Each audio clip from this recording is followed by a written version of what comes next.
क्या कर सकते हैं। गाड़ियों को रोडों पे खड़ा कर देंगे आखिर हिम्मत हार के। बहुत मुश्किल से, मतलब किराए के मकान में 20-22 हज़ार रुपये एक बंदा किराया दे रहे हैं, 4-5 बच्चे खाने वाले हैं, वो क्या करेगा मुझे ये बताएं। यानी इतना कुछ, ये कर्ज देने वाले भी अब तंग हो गए, बोलते हैं भाई हमें वापस नहीं मिलता, हम कहाँ से कर्ज दें। क्योंकि हम मजदूर हैं, जो कमाते हैं वो लेके जाते हैं, तब जो है ना जाके गुजारा होता है। हम तो गवर्नमेंट से ये अपील कर सकते हैं कि खुदा के लिए इन चीज़ों को इस हिसाब में लाओ कि कम से कम गरीब जो है सूखी रोटी तो खा सके।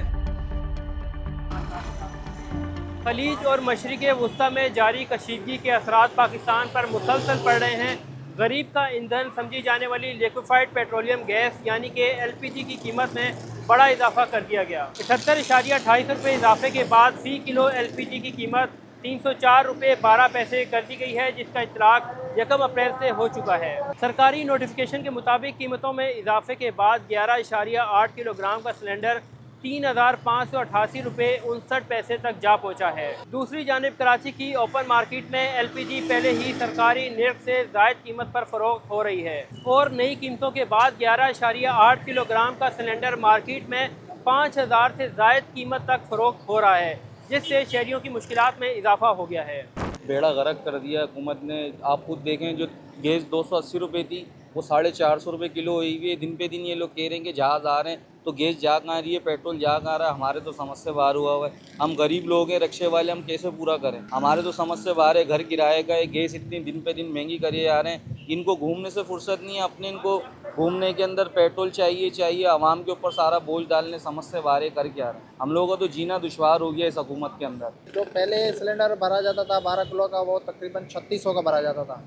और जैसे ये जंग के मामला शुरू हुए हैं, उसके बाद वही सिलेंडर अभी 5400 का भरा जाता है। पहले यहाँ दुकान पे मैं 15-16 सिलेंडर खाली कर देता था। अभी जैसे ये मामला हुए तो अभी 5-6 पे आ गए। बिल्कुल ही काम रुक गया है। परेशान है बहुत। डेली के प्लांट के रेट चेंज होते हैं कि कभी 400 दे रहे हैं, कभी 450 दे रहे हैं। तो हर चीज़ पे महंगाई हो रही है। पेट्रोल देखो आप 364 रुपये लीटर है। कोई हक की बात करे, कोई सुनने वाला नहीं है, कोई देखने वाला नहीं है। सब अपना अपने चला रहे हैं। LPG वालों के रेट अपने अलग अलग है। कोई 420 दे रहा है, कोई 450 दे रहा है, कोई 480 दे रहा है। हम लोग तो बड़े परेशान हैं। बहुत मुश्किल हो गया है। अभी लेबर है हमारी, काम करती है, उसको भी देना होता है। फिर बिजली का बिल है और मकान का किराया वगैरह, वो अल्लाह ही रहम करे और कुछ नहीं हो सकता है। पैसेंजर से हम बात करते हैं, अगर 10 रुपये ज़्यादा मांगते बोलते हैं हमारा कसूर तो नहीं है। तो अब ये वो गाड़ियाँ बंद करनी पड़ेंगी हमको मजबूरन। और रिक्शे वालों की कोई यूनियन नहीं है, वरना हड़ताल करते नहीं चलाएं। मजबूरी है, क्या कर सकते हैं। जबकि पुराने रेट पे ही तो माल पाकिस्तान में आया हुआ है ना, नए रेट पे तो नहीं आया हुआ, पीछे तो नहीं आ रहा माल। तो इसका महंगा करने का मकसद यही है कि आवाम के ऊपर जुल्म करने वाली। तो हुकूमत से मुझे यही कहना था कि जो रेट हैं वही आप बताएं, क्योंकि ये 450 रुपये बहुत ज़्यादा रेट हैं।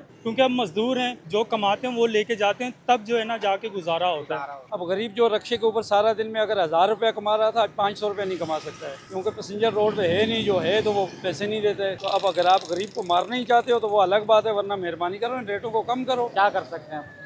गाड़ियों को रोडों पे खड़ा कर देंगे आखिर हिम्मत हार के, क्योंकि गैस बहुत महंगी हो गई है। किराए का घर है, भाड़े की गाड़ी है, कैसे हम लोग अफोर्ड करेंगे। गरीब के बारे में सोचें, सब गरीब हैं बेचारे, रिक्शे वाले कैसे अफोर्ड करेंगे। बहुत मुश्किल से, मतलब किराए के मकान में 20-22 हज़ार रुपये एक बंदा किराया दे रहे हैं, 4-5 बच्चे खाने वाले हैं, वो क्या करेगा मुझे ये बताएं। यानी इतना कुछ, ये कर्ज देने वाले भी अब तंग हो गए, बोलते हैं भाई हमें वापस नहीं मिलता, हम कहाँ से कर्ज दें। ये ऊपर वाला ही है जो चला रहा है सिस्टम। हुकूमत से यही अपील है कि खुदारा कुछ अवाम की सोचें, अवाम की सोचें। बहुत ही बुरा हाल हुआ है हमारे पाकिस्तान का। हम तो गवर्नमेंट से ये अपील कर सकते हैं कि खुदा के लिए इन चीज़ों को इस हिसाब में लाओ कि कम से कम गरीब जो है सूखी रोटी तो खा सके।